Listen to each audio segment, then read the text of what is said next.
Bom dia para quem é de bom dia, boa noite para quem é da boa noite, 93 para quem é de 93, paz profunda para quem é de paz 93. profunda.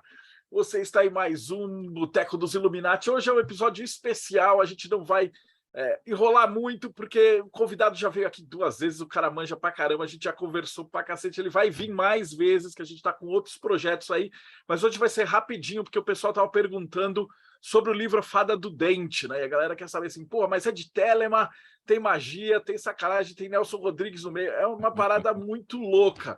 E aí eu chamei Johan Reis para falar com a gente, mas antes dele eu vou só apresentar a equipe que está com a gente hoje do Projeto Mayhem, Rodrigo Elutarque. Salve, pessoal! Será que eu vou reconhecer os personagens? Da Pedra de Afiar, Paulo Jacobina. Fala, pessoal, esse livro é incrível e é o primeiro volume de uma série, hein? Fiquem atentos. E diretamente do Japão, Robson Belli. Kyujo-san, Ohayou gozaimasu para quem está aqui comigo, Konbanwa para quem está no Brasil, Konnichiwa se você estiver vendo à tarde, isso no YouTube é outro horário. 93 em português agora. 93. Bom, vamos lá. Eu quero saber se a Fada do Dente é o louco ou é a arte. É só isso que eu quero saber. Salve, Johan, seja bem-vindo. Obrigado. Bom, é uma pergunta interessante para começar. Bom, essa aqui é a minha homenagem à Fada do Dente, mas eu não vou dar entrevista com isso, porque eu não vou obrigar vocês a me ouvir sibilar a entrevista inteira. Então, vamos lá. Mas quem lê A Fada do Dente, o livro todo, vai entender o que eu quero dizer ao começar a entrevista usando uma prótese, né? Que é uma prótese dentária, que é um grills. Eu poderia dar a entrevista para vocês assim, mas eu acho um pouco inconveniente se sibilar. Então, vamos lá no natural. Se ela é o louco ou se ela é... Qual é a sua pergunta? Você perguntou se a Fada do Dente é o louco ou se ela é o Eon? A arte. A arte.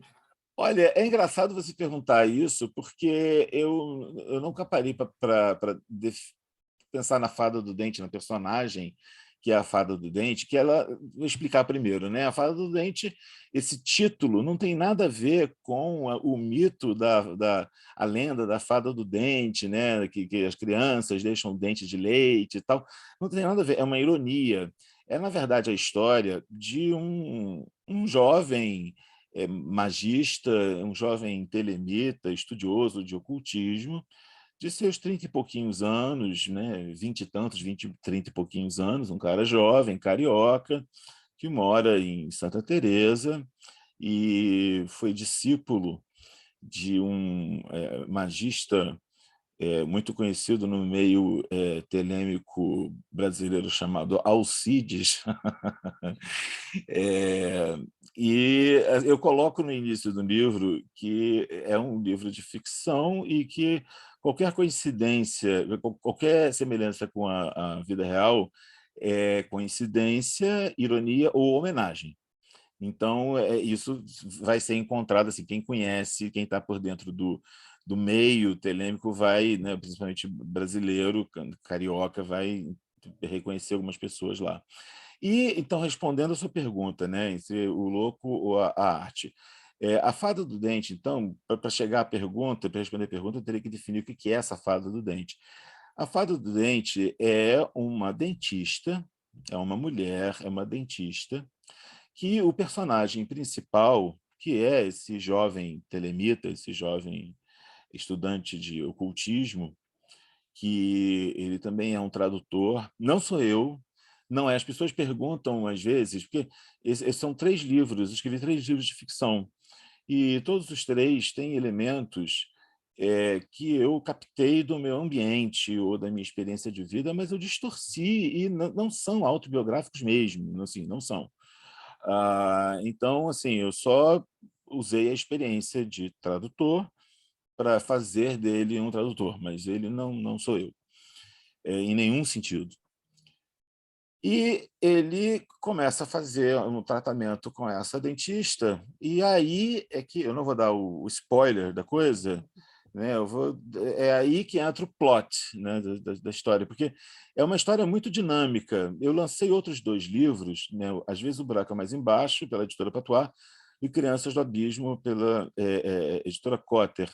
Crianças do Abismo tem a ver com Telemann, porque tem a ver com magia sexual. Às vezes o Buraco Mais Embaixo não tem a ver com relação homem e mulher, sexual, romântica, etc., não tem a ver com magia, com nada disso. E esse livro, o plot dele se dá quando o cara vai começar a fazer um tratamento dentário e ele percebe que ela é uma bruxa que está em busca de um livro específico que ele herdou da biblioteca do falecido Alcides. Agora, por que ela quer e o que acontece e blá, blá, blá, isso eu não vou... E o que é que ela faz, né? Isso eu não vou dizer. Mas, assim, a história, a trama é essa. Tem a ver com Telemann? Totalmente. Totalmente. É necessariamente só para telemitas? De maneira nenhuma. Uma pessoa que nem sequer se interesse por magia, ela pode ler, porque a intenção foi fazer um livro divertido. Ele não é um livro superficial, mas a intenção é que ele seja um livro divertido, que entretenha. E ele dá muitas espetadas, ele dá muitas alfinetadas, eu procuro ensinar uns truques, umas dicas, questionar algumas coisas. Tem muita coisa ali nas entrelinhas, eu acho que dá para extrair muita discussão dali. Mas, se a pessoa quiser apenas se divertir, ele é feito dentro de uma estrutura calculada para isso. E aí eu digo assim, como é que eu posso estar tão seguro de que alguém pode perguntar assim, mas de repente você acha o livro divertido porque você acha, ou porque você é o autor, você é suspeito, ou porque sua mãe leu e achou divertido. É claro que as pessoas podem achar o livro uma porcaria, cada um tem o direito a achar o que quiser. Mas quando eu digo que ele é um livro divertido, eu digo isso de uma maneira quase técnica, porque eu, além de ser escritor e músico, eu sou tradutor. Assim, e eu ganho a vida, basicamente, em termos de pagar contas, né? Assim, só o Paulo Coelho, escritor brasileiro, que paga suas contas ganhando, né, vendendo livro. Mas, então, eu trabalho muito como tradutor de inglês e de espanhol. Então, eu tenho uma visão dessa coisa da atividade do tradutor que eu procurei transportar para essa narrativa, e eu usei uma técnica que é usada em muitos livros que eu já traduzi. Então, por isso é que eu digo que, assim, quando eu digo que ele é divertido, assim, ele tem determinadas estruturas, ele tem uma técnica, um esqueleto, um desenvolvimento de capítulos, de encadeamento de capítulos, que não é uma coisa que eu não inventei, não. Eu estudei isso mesmo, eu traduzi muitos livros com essa pegada e dei uma estudada em determinadas técnicas para fazer com que ele fosse assim, enquanto os meus outros 2 livros já são um pouco mais experimentais, eu não segui tanto uma fórmula com o objetivo de ser popular, aspas. Ele é muito fluido. Eu sei que eu comecei a ler assim, É, você vai lendo, ele é quase um roteiro de um filme. a ideia é essa, a ideia é essa. Eu adoraria que ele virasse um filme. Ele tem uma pegada bem para isso. Não seria um filme caro, mas seria bem possível de fazer e eu acho que seria bem divertido. E o final, eu acho que é muito... Assim, eu sou muito grato, né, ao Tiago, porque ele fez um prefácio muito legal para o livro, que traduz bem. Assim, eu me senti muito satisfeito com o prefácio que ele fez, porque eu senti que eu consegui, assim, pelo menos pelo que ele escreveu, parece que eu consegui o meu intento, que era fazer um livro, né, divertido, que a pessoa pegue e leia né, sem muito compromisso, mas ali, assim, se ela quiser fazer uma segunda leitura, ou se ela ler com mais atenção, ela vai ver que tem umas entrelinhas ali. Fantástico. Rodrigão. Eu queria saber um pouco mais desse seu processo de escrita. Você tem essa fórmula, tipo assim, Dan Brown, aquela fórmula de sucesso que sempre se repete em todos? Ou como é que foi? Como é que foi pegar o que você disse, situações reais, assim, e colocar no seu roteiro? Olha, tem três coisas aí. Quando eu escrevo ficção, eu escrevi ficção desde criança, mas eu nunca lancei, porque eu nunca achava que estava bom, e não estava bom mesmo.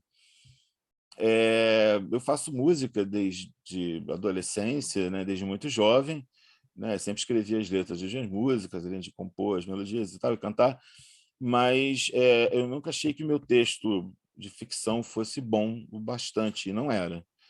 Eu aprendi a escrever ficção porque, no começo dos anos 2000, lá para 2002, 2004, assim, eu comecei a trabalhar como tradutor de uma editora chamada Harlequin, que é editora de livros chamados femininos, entre muitas aspas, assim, porque eu fico compadecido pelas minhas amigas mulheres, porque ninguém merece, nenhuma mulher merece ser associada àquele tipo de baboseira. Aqueles livros tipo Sabrina, sabe, Carícia, umas baboseiras no livro de banca, assim, umas baboseiras, umas histórias ridículas, horrorosas, mas era um livro por mês. Dava grana, né? Então era um trabalho certo, era umas histórias de merda, mas, enfim, era uma coisa certa ali, era trampo certo, era dinheiro, e eu fazia, né? Enfim, e eu passei 3 anos, em média, traduzindo um livro desses por mês. Chegou no final, assim, no final eu já traduzia quase sem ler o livro, eu já traduzia, porque assim, só muda o nome, a cidade, assim, as coisas é tudo assim, segue uma mesma estrutura.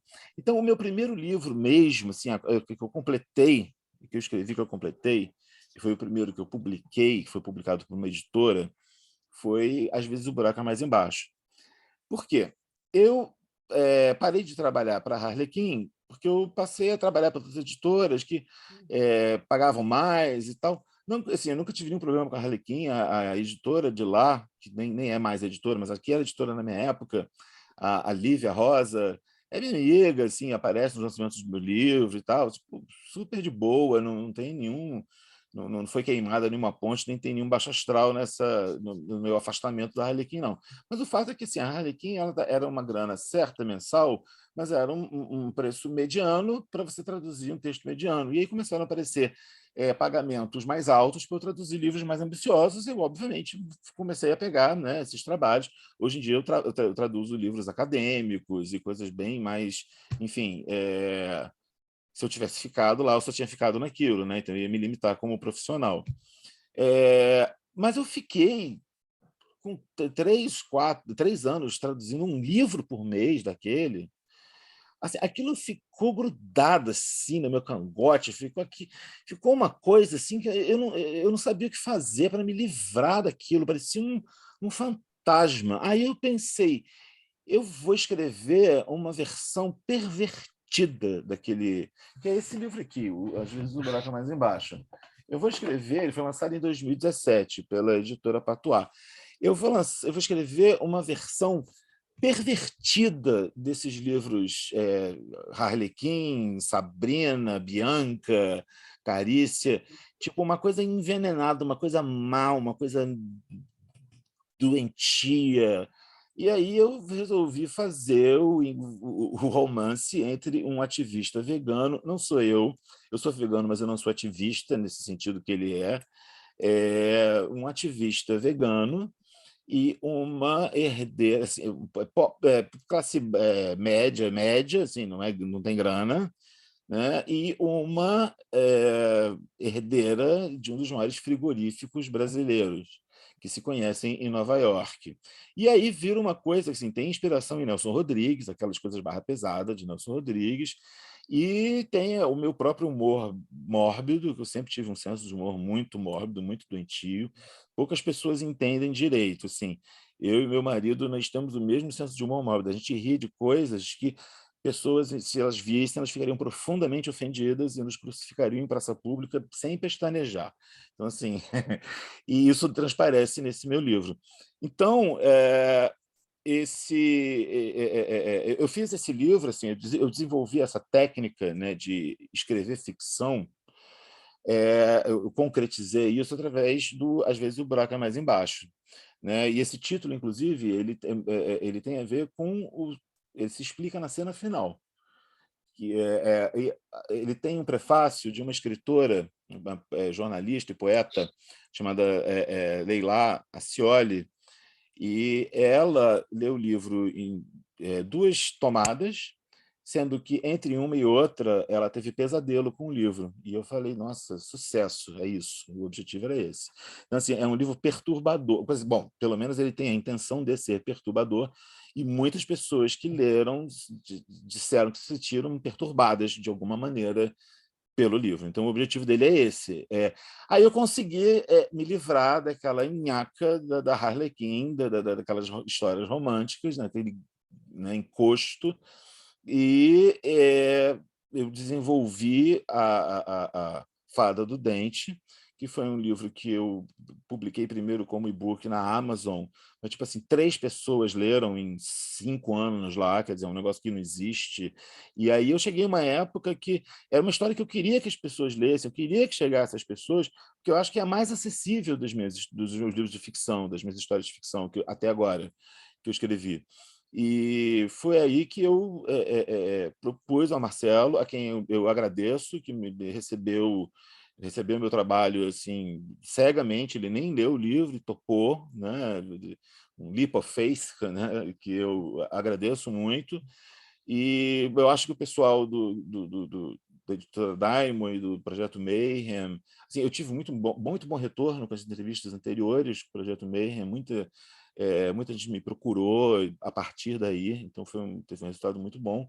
E eu acho que esse livro, A Fada do Dente, ele tem um perfil muito adequado, assim, muito que combina muito com a vibe que eu vejo do pessoal do Projeto Mayhem, do Morte Súbita, de uma abordagem, né, da magia e de todas essas coisas, esses assuntos relacionados, com seriedade, mas também com uma certa malandragem, com um certo senso de humor, uma certa malandragem no sentido Exu da coisa mesmo, no sentido mercurial da coisa mesmo, que eu acho que é importante também, né, para a coisa que, se ela fica muito séria, ela não pode nem ficar muito supersticiosa para não cair na ignorância, mas se ela fica séria demais, acadêmica demais, ela perde a magia da magic, né?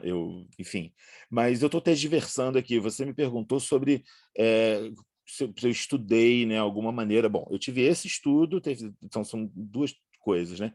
Tive esse estudo, que foi estudo prático, de escrever romances de banca vagabundos, mas que me deu uma grande estrutura. Assim, eu agradeço muito, foi muito bom. Foi um curso, porque eu assimilei a estrutura de você escrever um romance, assim, uma narrativa popular, pop, que era o meu objetivo. Porque o que eu escrevia antes era muito hermético. Eu escrevo poesia também, eu já lancei livros de poesia, mas poesia é uma coisa que costuma ser hermética, ninguém liga se for hermética, é por aí mesmo. Mas eu não queria fazer assim. Eu não sou a Clarice Lispector, é a escritora que eu acho a maior escritora do mundo, de todos os tempos, mas assim, eu não sou isso. Eu queria colocar eu queria escrever ficção de uma maneira a me comunicar de fato com as pessoas de uma maneira mais imediata, especialmente as gerações mais novas. E eu tenho certeza que esse livro, A Fada do Dente, ele vai atingir gerações mais novas com facilidade também.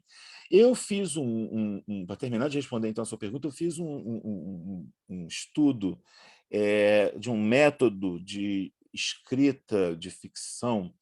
Eu não lembro agora direito, porque faz um tempo que eu não estou com esse software mais, ficou num computador que, enfim, ficou no Brasil. O método, chama-se Snowflake. Eu não lembro do nome do autor, mas ele tem um livro sobre o método e ele tinha um software sobre o método.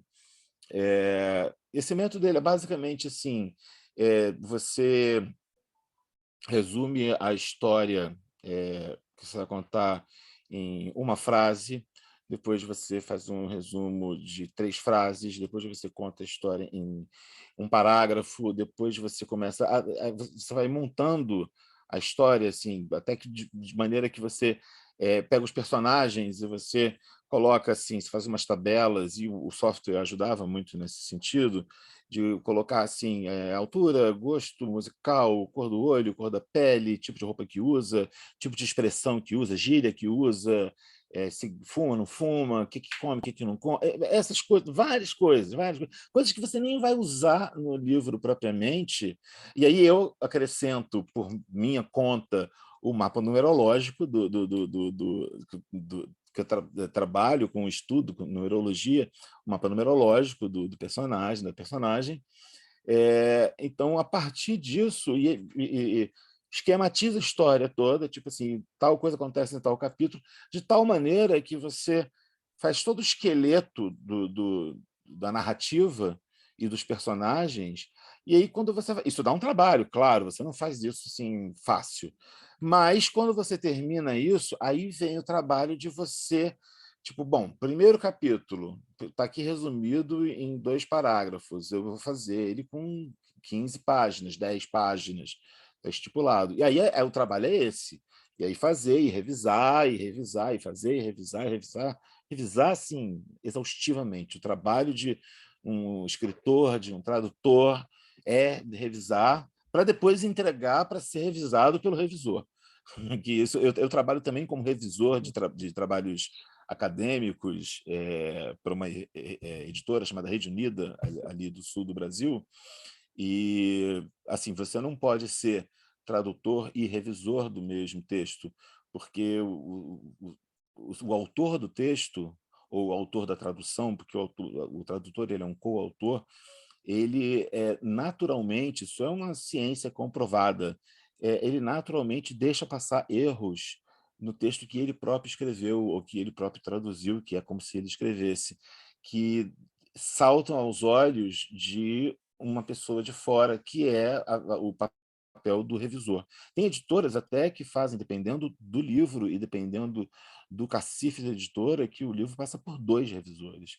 Eu, quando trabalhei lançando livros pela editora Nova Era, que foi quando eu comecei minha carreira no mercado editorial brasileiro, em 97,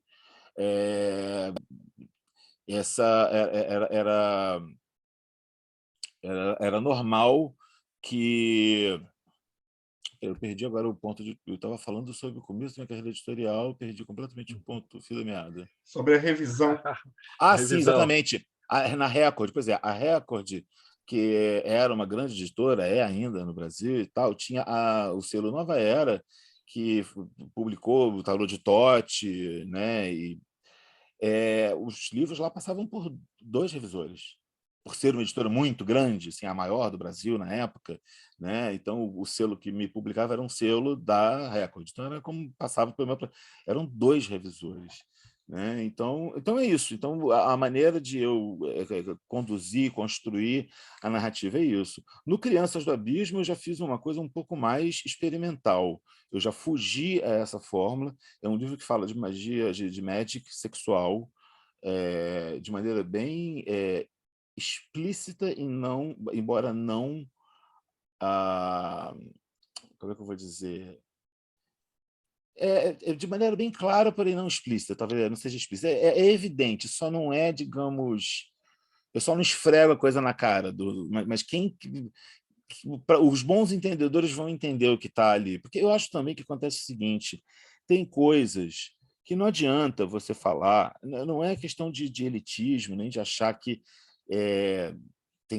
não se pode falar certas coisas para todo mundo. Não é isso mesmo.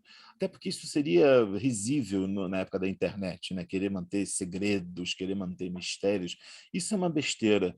Mas a maneira como você fala, isso é uma coisa que continua, a diferença entre o esotérico com X e o esotérico com S, isso é atemporal, porque a maneira como você trata determinados assuntos, né, para o grande público, num programa como agora, que qualquer pessoa vai assistir, é muito diferente da maneira que eu vou tratar tete a tete com uma pessoa que eu tenho confiança, ou com alunos, ou com parceiros, ou seja lá o que for, né? Então, assim, eu acho que parte da arte mágica e parte da arte do mago, do bruxo, da bruxa, é ter a percepção para ler nas entrelinhas. Porque se você não lê nas entrelinhas, como é que você vai fazer magia? Como é que você vai ler o livro da lei? Como é que você vai ler? Como é que você vai fazer qualquer coisa que seja se você não lê nas entrelinhas? A magia está nas entrelinhas, justamente. Entendeu? Então, foi por isso que eu fiz o Crianças do Abismo.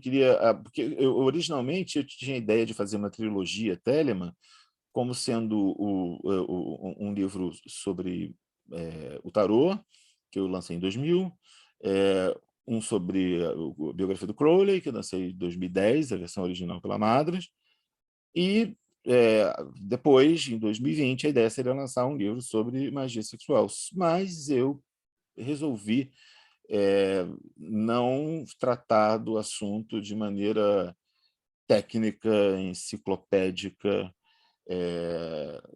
por várias razões. Assim, eu sou mais artista do que técnico, sobretudo. Eu não tenho, por exemplo, o Tarô de Tote. Eu escrevi e lancei o primeiro livro que saiu em editora oficial, né, e foi distribuído, sobre o Tarô de Tote no Brasil. Mas eu sei que tem, em termos de instrutores de tarô de Tote, eu sei que tem vários muito melhores do que eu. Eu sei que meu livro é um livro para principiantes. Eu não abordo com profundidade os arcanos menores. Eu compenso isso no livro de poemas sobre o tarô de Tote, porque cada poema, cada arcano tem um poema específico e ali tem instruções e revelações sobre cada arcano. Mas o objetivo do Tarô de Tote, do livro, quando saiu em 2000, era apresentar o tarô de Tote para um público que ou não sabia quem era Crowley, conhecia o tarô, mas não conhecia o Crowley, ou conhecia errado, achando um monte de baboseira, um monte de cretinice e tal. Então, assim, aquele livro ele foi realmente, assim, ele foi lançado em 2000. Eu escrevi ele entre 98 e 99, ou seja, eu escrevi quando eu tinha 30 anos, eu estou com 54 agora. Então, assim, é óbvio que é um livro que eu vejo assim, com muito carinho. Eu acho que ele tem um papel muito importante na história, né, do ocultismo, do estudo do tarô, de Tote, de Telemann, principalmente brasileiro. Mas eu sei que tem professores melhores do que eu e tem livros mais aprofundados, mas eu acho que é preciso ter aquele livro que faz a ponte para aquele pessoal assim que não sabe de nada, que está por fora e não quer pegar um Vivendo Telemann de igual um tijolo para ler, que não quer pegar um livro da lei e não entender nada, que não quer pegar o livro de Tote do Crowley, que não vai entender porra nenhuma do que está lá, porque é um livro hermético para caralho, né? Assim, é difícil.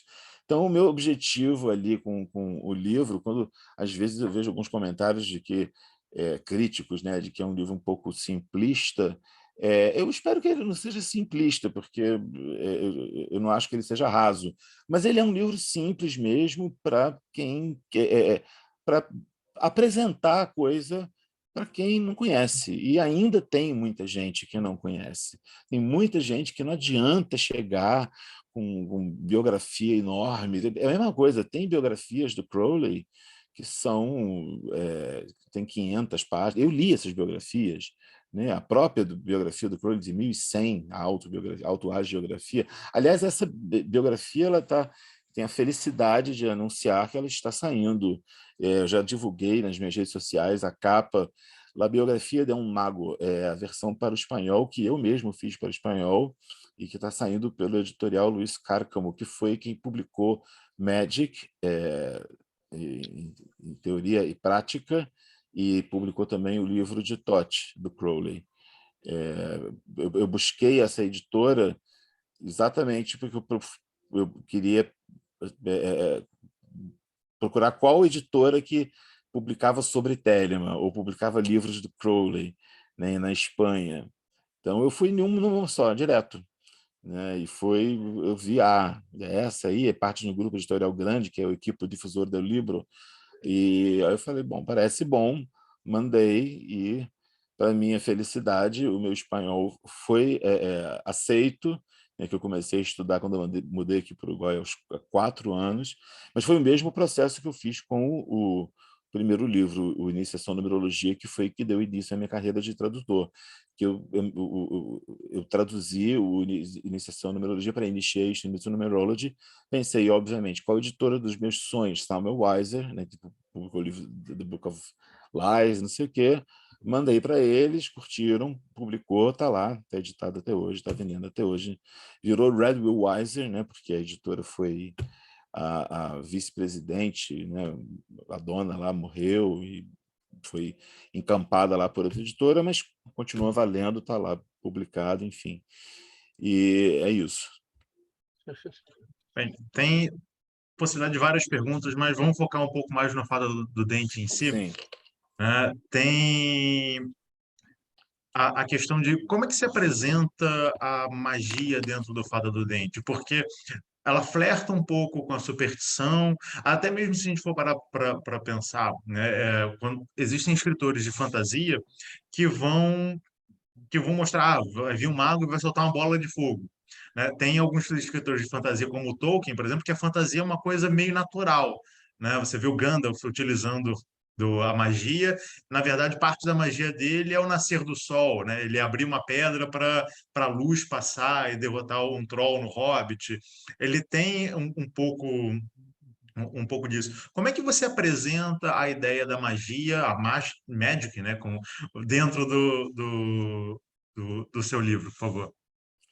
Eu procuro colocar algumas coisas bem práticas mesmo, no sentido de ritualísticas. Existe uma descrição de um templo, de um altar, existe um ritual que é criado, quer dizer, é um livro muito irônico, né? Então tudo ali tem um lado meio sério e meio eu aprendi isso foi com The Book of Lies, com o Livro das Mentiras do Crowley.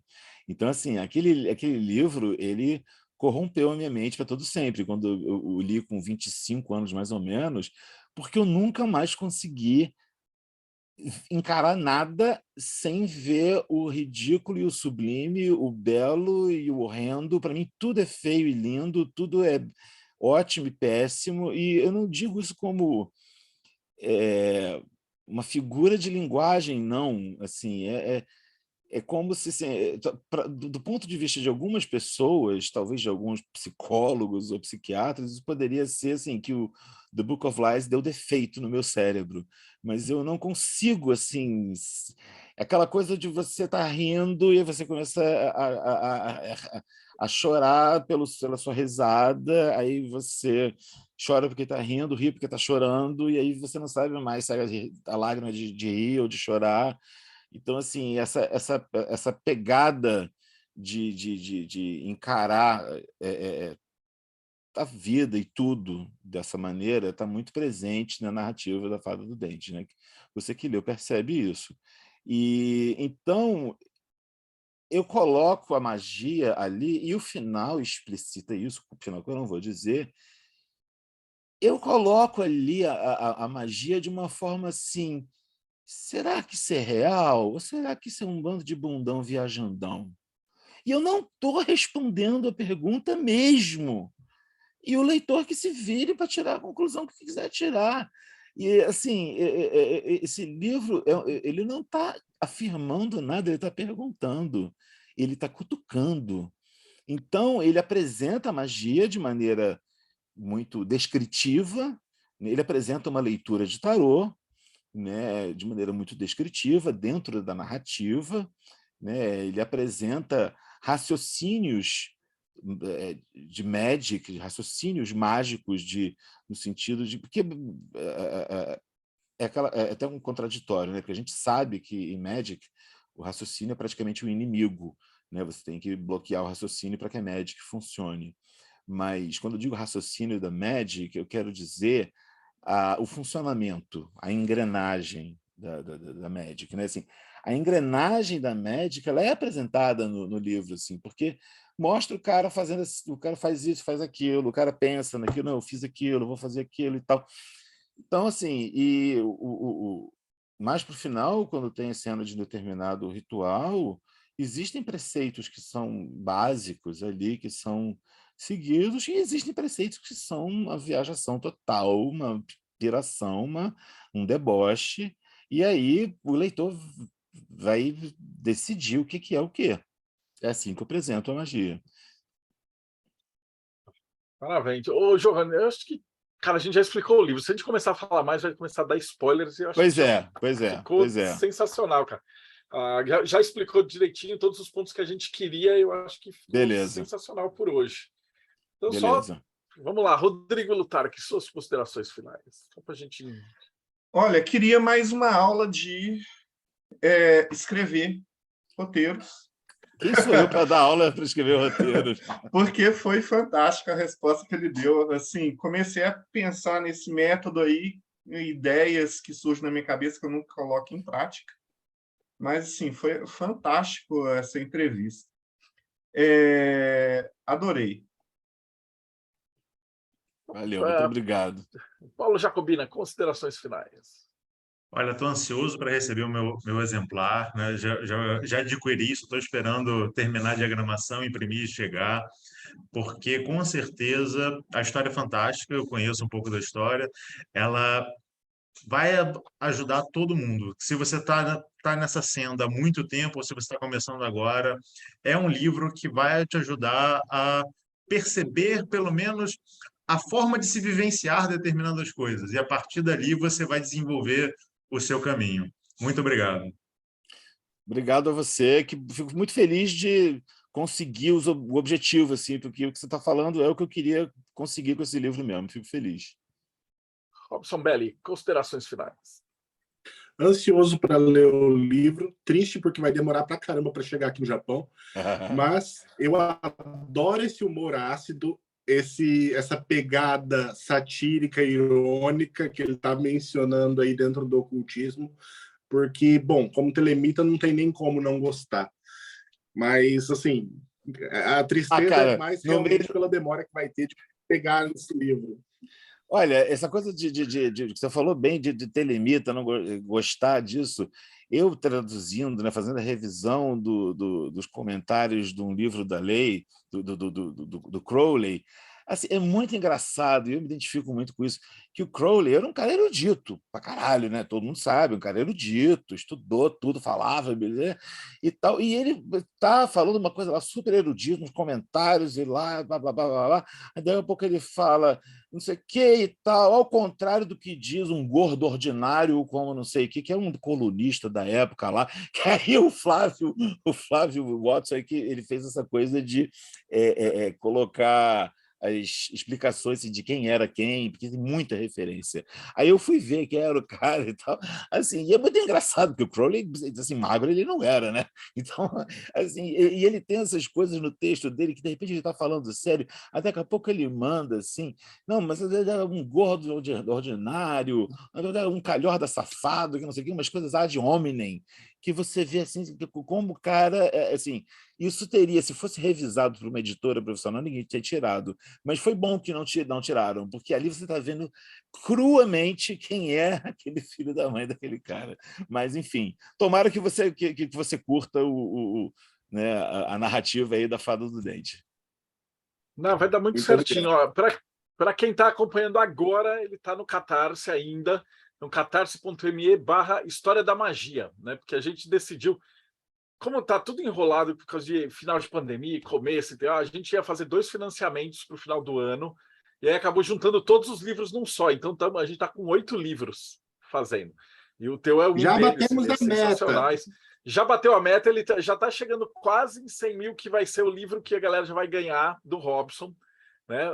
Então a gente está com os grimórios novos que o pessoal já vai começar. Então, se você apoiar, Além desses livros, você ainda vai ganhar outros livros de presente, né? Que é assim que funciona o financiamento coletivo. Maravilha, maravilha. Se você estiver assistindo isso no futuro, depois você vai lá, diamondeditora.com.br, e aí os livros vão estar disponíveis. E a gente já fez um empréstimo em banco para esse treco estar entrando em gráfica antes do final do Catarse, né? Porque normalmente termina o Catarse, aí vai mais um mês até o Catarse pagar a gente, depois... Tadadá. Então, não, a gente já pegou um financiamento para já colocar isso para a gráfica antes e já vai pagar o financiamento logo em seguida, quando o dinheiro do Catarse chegar. Então, a ideia é que a gente rode isso em outubro para estar entregando isso já em novembro, para já estar com tudo isso pronto até para o final do ano, a gente participar de feira esotérica, Natal.